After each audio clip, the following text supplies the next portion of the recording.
কে কে আমার মতো দুধ চা দিয়ে নান খেতে পছন্দ করেন কমেন্ট করে জানেন। আমার খুব ভালো লাগে। আমি একটু ব্যালকনিতে চলে এসেছি।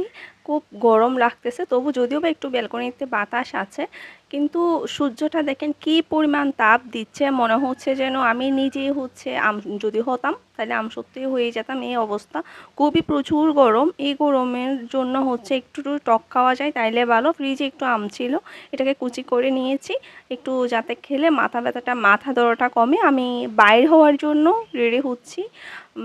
তারপর হচ্ছে আমি এখানে ম্যাচিং করতেছি, যত সিম্পলি গরম যেহেতু যত সিম্পলি হচ্ছে আমি রেডি হওয়া যায় ওইটাই হচ্ছে চেষ্টা করতেছিলাম।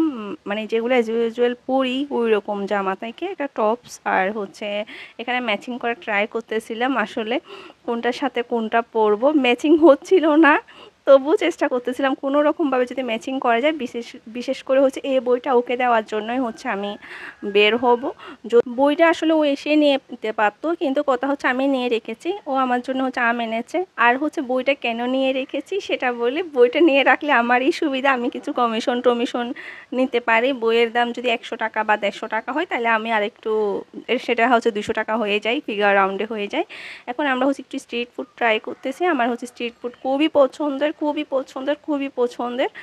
রেস্টুরেন্টের ভাজা মশলা এগুলোর চেয়েও হচ্ছে আমি একটু স্ট্রিট ফুডটা একটু বেশি পছন্দ করি। এগুলো কম একটু মশলা মানে হাই, যেটা তেল বেশি ইউজ করে, মশলা এগুলো কম ইউজ করে, সেজন্য স্ট্রিট ফুডে সচরাচর এত বেশি মশলা ইউজ করে না।